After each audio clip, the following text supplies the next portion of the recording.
Okay. All right, guys. July 2nd, 7:30 p.m. This is my day 4 reflection. And anyone that's just joining, started with this reset.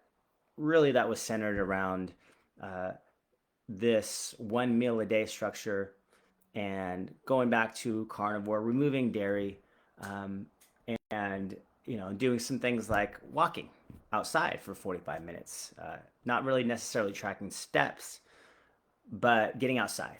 And it's habits like that, awesome habits that when you do consistently, um, they give you phenomenal results.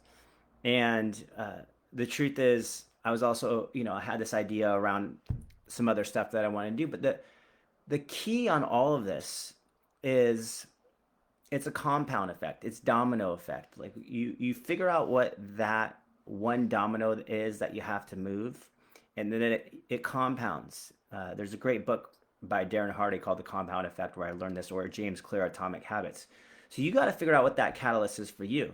And I've always found, at least for me, there's this level of mental clarity, acuity, focus that I get by fasting.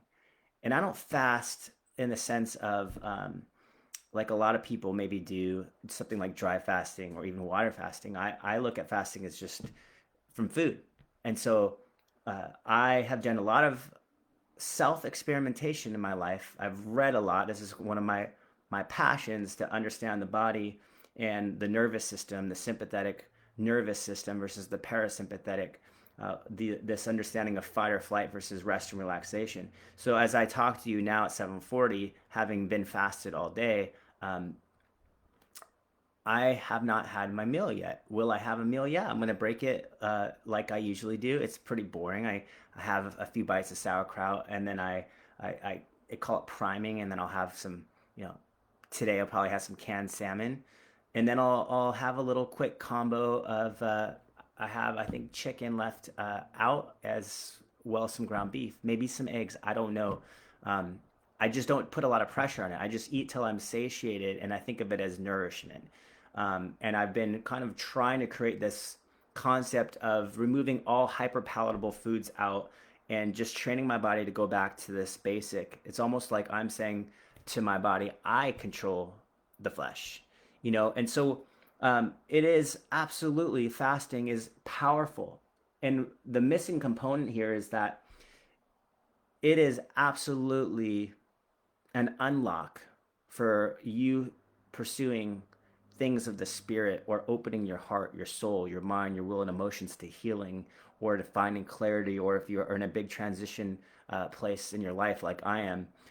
I find that it is an unlock, right? And it's free. A lot of people are looking for the easy way out, but this is the free way, free way to, I wouldn't say enlightenment, but to this journey where you're looking for clarity.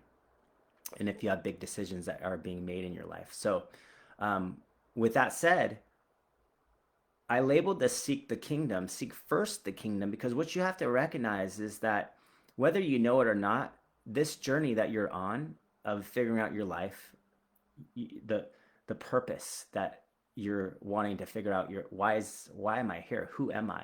What's this life for? Like, it begins with going back to source. It means going back to the manual. When you're learning how to, uh, let's just say you pull out a package, and you're wanting to know how this thing works. You go to the manual to try to assemble it, or how to work it. It's no different. You have to go to the manual, the word itself, and the word is life. The word is the lamp to your feet, the light to your path. And specifically in this chapter 6 of Matthew, he speaks to this idea of seeking first the kingdom and its righteousness, and all these things that you think you want and need will be added. He says, do not worry about what you will eat, what you will wear, how you will live, right? He gives you this beautiful prayer that says, seek first the kingdom. But he says also, in that how to pray, he says, our Father, Abba, Abba, source.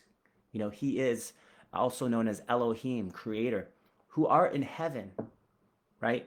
Hallowed be thy name. Holy, perfect, reverent, set apart is your name. Thy kingdom come. What is this kingdom? Why does he keep on talking about this kingdom? Why does the first words that come out of his mouth, Yeshua, Jesus' mouth, repent, the kingdom of heaven has arrived? Why does John the Baptist talk about this kingdom? Why do we hear parable after parable about this kingdom? Guys, get past your religion, get past the church, get past what you think the pastors and elders and all these people are saying that are tickling your ears. Go seek the truth for yourself in spirit and truth. You will find these words are going to put you on a path that will change your life forever, that will give you supernatural peace, that will give you wisdom that you would not be able to find, because he wants to give you. He says, seek and the door will be open, knock and you will find, right? His word is so clear. It says, call to me and I will answer you and show you great and mighty things of which you do not know. It says, for I have plans for you, plans to prosper you, to give you a future and a hope. He has plans for you. And he says, I work all things for those who love me and are called according to my purpose. He just says, look to me and he'll find you and you'll find him.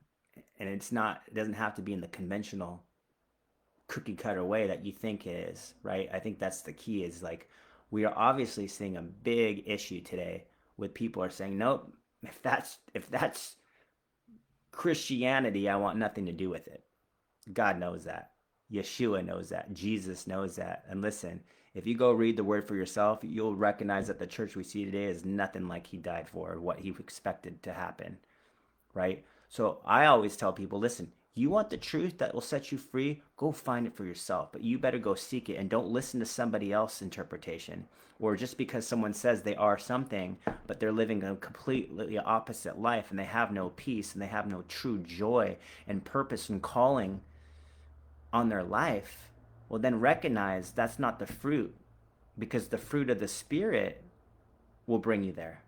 It'll guide you there. It'll direct you there. You'll know, because you'll be attracted to that authenticity, that something that person exudes and gives out, that you can't quite understand or comprehend it, but you want it. You know what I mean? So that's my reflection for today. All this other stuff, the fasting, the carnivore, I mean, shoot, those are just tools, guys. Those are just tools. But fasting as a lifestyle, that's going to connect you into the things of the Spirit, and you seek the kingdom first. Go read Matthew for yourself. Go read specifically. Go get through the first 7 chapters of Matthew and tell me if your life's not changed, if you actually take those words to heart. Anyways, hope that blessed you. And those were my reflections for day 4. But really for my life up until July 2nd at the age of 44.